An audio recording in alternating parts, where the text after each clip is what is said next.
Hello, YouTube, and welcome back to VHS. I'm your host, Jesse. Today we are ranking the films of Paul Thomas Anderson. Let's get some work done. Okay, now here's one of my guys. I became a lover of movies during the rise of Paul Thomas Anderson. Not to be confused with Wes Anderson, and certainly not to be confused with Paul W.S. Anderson, please. So you can ask me questions about Magnolia? We're talking Paul Thomas Anderson.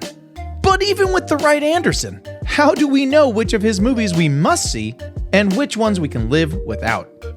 Let's find out together. Okay, we got our tier list. We're ready to rank the films of Paul Thomas Anderson. The must-see category is just that. You must see it. These are the best of the best. We Get It is, even though he's one of my favorite filmmakers and Jesse will talk your ear off about it, you really don't have to sit through the whole thing. It's okay, we get it. And Nope. Do I have it in me to nope any P.T. Anderson film? Let's find out. Gonna start in chronological order, actually. There's so few of these, my feeble middle-aged brain can actually do this math for us. First feature, Hard Eight.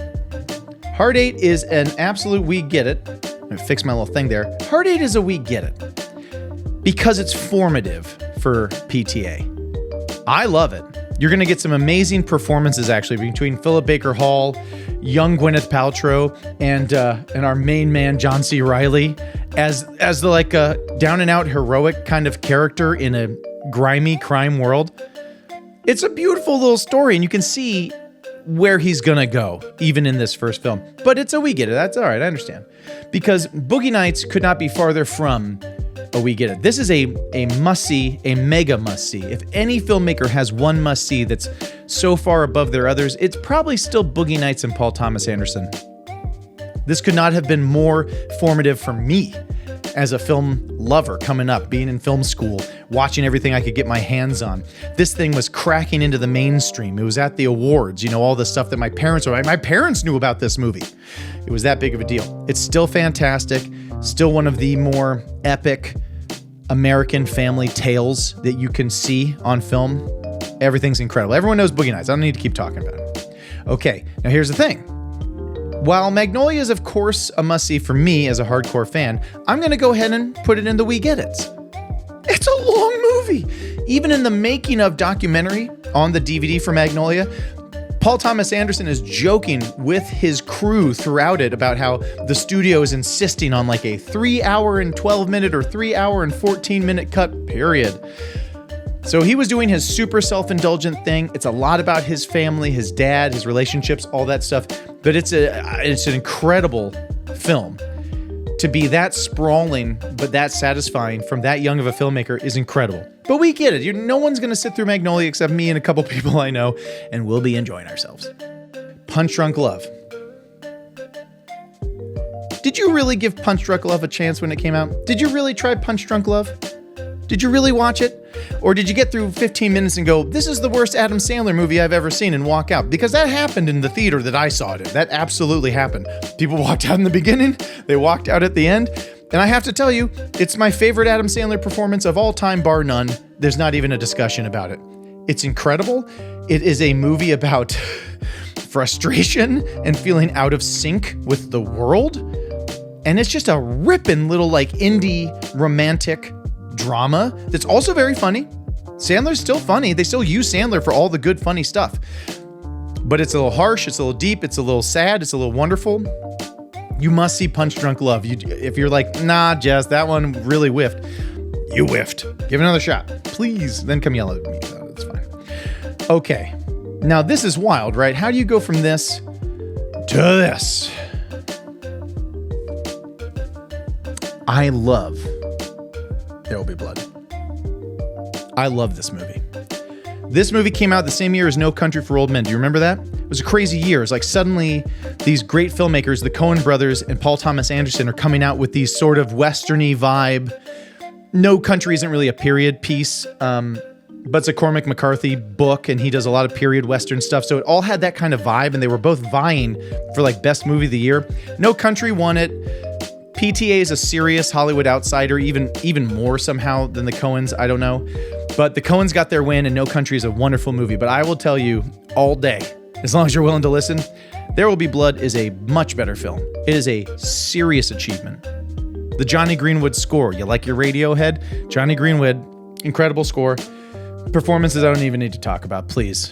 Danny Day, Paul Dano, fantastic.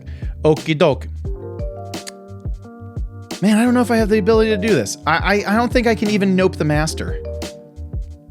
I want you to know that the master is a nope for me. I don't mind saying that it's so overwrought. All the performances, all the tension is sort of more forced and wedged in by like the music and the over-the-top I don't know, man. It didn't really connect for me, and a lot of people loved it. A lot of my friends wanted to talk about the master, and I was a bit of a killjoy about it. So it's at the bottom of my We Get It's. I cannot imagine that there are that many people really that passionate about the master, but if you are, please come find me in the comments. I would love to hear your riff on the master. Now you get to hear my riff on Inherent Vice. Okay, I can't put it ahead of Punch Drunk Love. Did you even see Inherent Vice? I saw it at a Producers Guild screening in LA, like at a time where I probably wasn't even going to go pay to go see it, because it's just like, this one kind of came out of nowhere. I wasn't dying to see another Joaquin Phoenix movie at the time. And I absolutely loved it. I absolutely loved it. This is a direct descendant of great hippie detective stories like The Long Goodbye with Elliot Gould, certainly The Big Lebowski. This is sort of like a dreamier, yet somehow also more real-world version of a Big Lebowski type of dropout, hippie, druggy detective who's just confused all the time. And if you watched it and you're like, I didn't understand what happened and I couldn't get into it, what I would suggest is if you're ever going to give it another shot, just feel how much you don't understand and be with Joaquin Phoenix in the confusion and get how funny it is that this dude is trying to be a detective and has no idea what's happening around him. Okay? Great performances. Thanos is great in it. Josh Brolin. I love Inherent Vice so much. I'm willing to talk to you about it anytime you're ready. The Phantom Thread. Weirdly, the Phantom Thread almost gets closer to a note for me than the master. But at the end of the day, these performances are just otherworldly. They're very good. I just lost the thread within the Phantom Thread. It's a very personal, deep emotional story between a couple characters, honestly. So I lost some of the universality, and we're in it for a long time. And it's one of those where it feels like there are going to be diehards, there are going to be people this movie speaks to, and it's the one that really clicked for them finally. I was left a little cold. And this sort of latter-day trend of the Master and the Phantom Thread is starting to like lose me a little bit, to be honest, in PT, one of my favorite filmmakers of all time. So having Inherent Vice in here sort of in the mix is what keeps me hopeful for the future. There's a lot more coming. And finally, Licorice Pizza is way down here on the We Get It, which is so funny because I've heard from a lot of younger viewers that this is their favorite Paul Thomas Anderson movie, and it really speaks to them. Why? Because it's about young people. I get it. I was young when Boogie Nights came out, and there's a lot of young people in that, so it felt like alive. It's a young people movie. Licorice Pizza is literally his life, a lot of his stories retold, repurposed through the lens of, the Valley, living in the Valley, Southern California. All the stuff that he kind of hinted at and used around the edges of Boogie Nights, that subtext just becomes text in Licorice Pizza, and fine, sure, fine. We get it. Well, that was easy. It's the Paul Thomas Anderson tier list, only on VHS. So let's see here. What do we got? Must see. I mean, this isn't too much work for y'all. You can pull this off. You must see Boogie Nights. You all already have. You must see There Will Be Blood. You probably saw that too.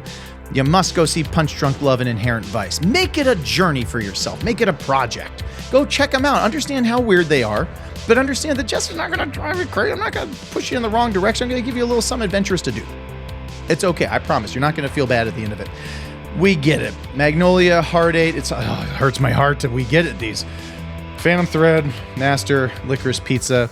I hope there are people out there that are so passionate about the three on the end here, Phantom Thread, The Master, and Licorice Pizza, because it would make me feel like there's still a really strong audience out there for Paul Thomas Anderson and the films he wants to make. A little worried that audience is drying up. Yeah, that's a word. Either way, I'm here. I'm always going to be here for Paul Thomas Anderson. And I'm always going to be here for another tier list, another little discussion about a great old movie. So why don't you join me next time?